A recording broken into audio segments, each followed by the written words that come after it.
We're following breaking news. The Israeli military has carried out airstrikes on Hamas leadership here in the Qatari capital. Today, I convened the heads of Israel's security organizations and authorized a surgical precision strike on the terrorist chiefs of Hamas. The Middle East is once again hanging by a thread of war. Israel and Iran, two nations locked in a shadow war for decades, now find themselves circling closer to direct confrontation than at any point in recent memory. Israel-Iran confrontation looms larger than ever as September 2025 unfolds, with nuclear brinkmanship, economic chaos, and regional warfare creating a perfect storm that could reshape the global order within weeks. It's not just about missiles, drones, or nuclear programs. It's about survival, strategy, and deterrence. The cold logic of war that says if you don't strike first, you might not get the chance to strike at all. In April 2024, Israel launched a rare direct strike on Iranian soil, breaking years of carefully maintained red lines. For a brief moment, the region held its breath. Would Iran unleash its arsenal? Would Israel gamble everything in a wider offensive? Or was this just the opening chapter in something much larger? Because make no mistake, when Israel signals it might hit Iran again, it isn't just words. It's a threat built on decades of doctrine, sharpened by new technology, and fueled by the one thing Israel refuses to gamble with: its own existence. So, could Israel strike Iran again? And if so, what would drive such a decision, and what would the consequences be for the Middle East and the world? So, Iran's nuclear program has reached a point that intelligence agencies now warn could be catastrophic, a threshold from which there may be no turning back. As of May 2025, Iran possesses over 408 kilograms of uranium enriched to 60% purity. To put this in perspective, weapons-grade uranium is just slightly more enriched. Or in other words, Iran is just steps away from material that could be used in a nuclear weapon. Even more alarming, experts estimate that Iran could produce enough weapons-grade uranium for 5 nuclear weapons in just 1 week, and enough for 8 weapons in less than 2 weeks. That speed is unprecedented and marks a major shift in the regional balance of power. The clock, in a very real sense, is ticking faster than ever.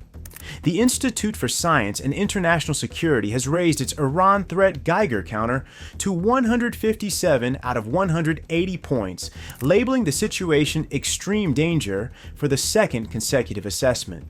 This is not just a number on a scale.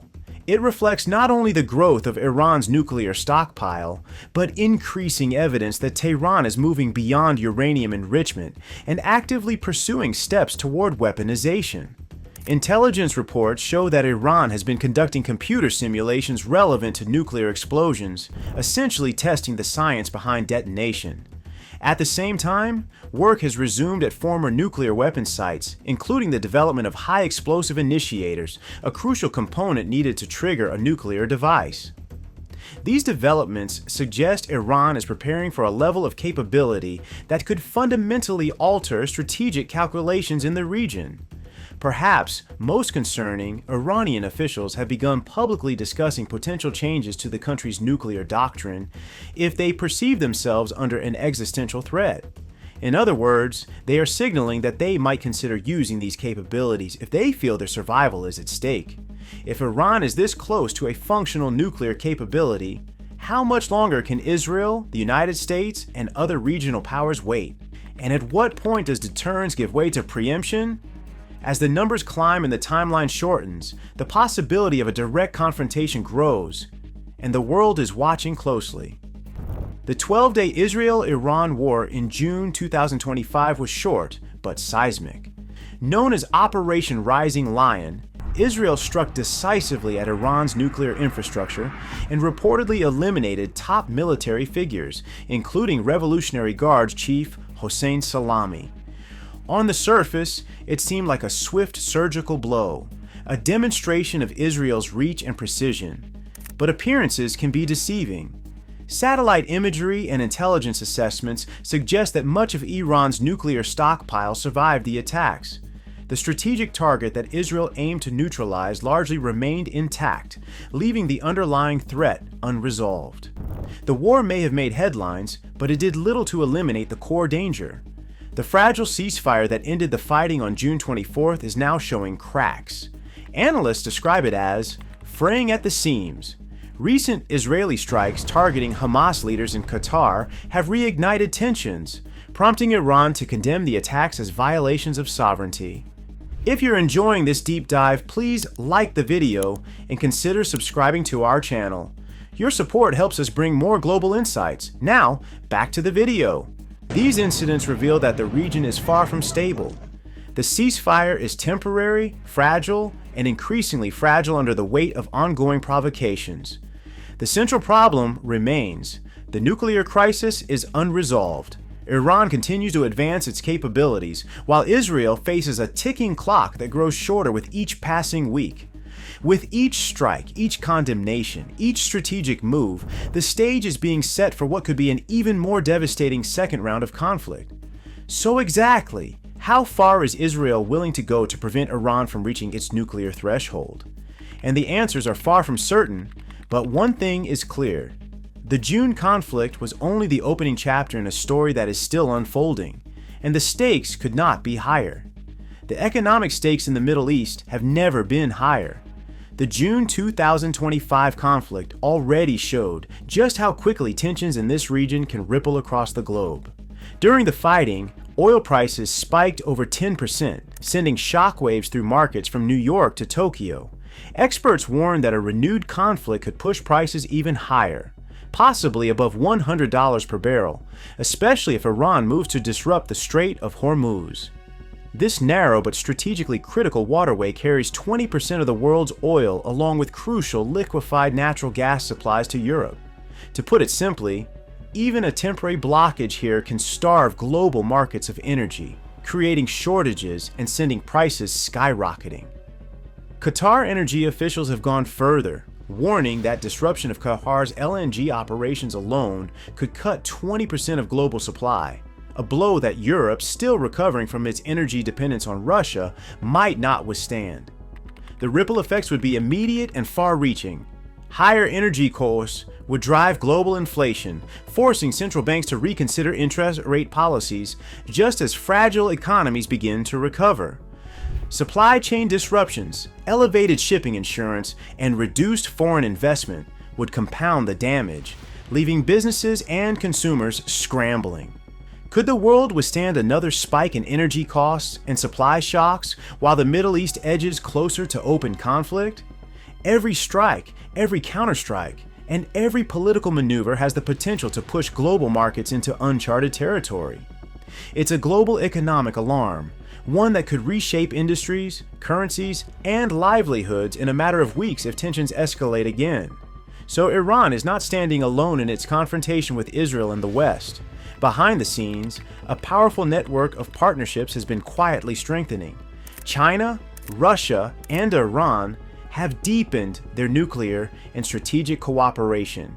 While these agreements do not include formal defense guarantees, they provide critical diplomatic and technological support for Tehran. Beijing and Moscow are actively blocking European efforts to reimpose UN sanctions on Iran, limiting the West's ability to pressure Tehran. These moves are more than just political posturing. They are part of a calculated effort to shield Iran from international consequences. The cooperation goes far beyond diplomacy. China continues to import 90% of Iran's oil exports despite sanctions, giving Tehran a lifeline of revenue that fuels both its economy and military ambitions. At the same time, Russia's strategic partnership with Iran, solidified during the Ukraine war, includes technology sharing, military collaboration, and logistical support, all of which enhance Iran's ability to sustain its nuclear and missile programs. The June conflict revealed more than military tensions. It exposed a dangerous weakness in Europe's energy security. Despite years of trying to reduce dependence on Russian oil and gas, European nations remain heavily reliant on energy supplies from the volatile Middle East. Much of this energy, including critical oil and LNG, must pass through areas at risk of conflict, One key point is the Strait of Hormuz, a narrow waterway through which a large portion of global oil flows. Qatar alone provided 4.3% of EU gas in 2024, and any disruption in Gulf supplies could force Europe into emergency rationing and potentially tip the continent into recession. Europe's energy reserves are limited, and alternative supply routes are scarce.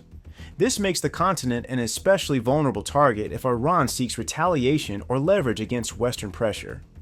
European officials privately warned that Iran threatening to close the Strait of Hormuz would be catastrophic, not just for the energy markets, but for overall European stability. Such a move could even draw NATO into the conflict, escalating a regional dispute into a broader war with global consequences. So how long can Europe withstand these pressures if tensions flare again? Every day of uncertainty increases the risk that energy disruption could become a trigger for a much larger crisis. And adding another layer of uncertainty to the Israel-Iran crisis is the return of Donald Trump to the presidency. At first, Trump appeared to pursue diplomacy, attempting to negotiate a new nuclear deal with Iran. But by June 2025, those efforts had collapsed, leaving a vacuum in international strategy. The mixed signals from Washington have only complicated the situation. On one hand, the Trump administration publicly calls for restraint. On the other, it has supported Israeli military actions, sending a conflicting message to Tehran. This strategic ambiguity has left Iranian leaders unsure how far they can push without triggering a direct response. Statements from Trump himself have escalated tensions further. His comments about potentially targeting Iran's supreme leader, combined with coordination with Israeli strikes, have pushed Tehran toward increasingly desperate measures. Every failed attempt at diplomacy has narrowed the options to military action, making the region dangerously close to a new round of conflict. With diplomacy faltering and military pressure rising, how far is Iran willing to go?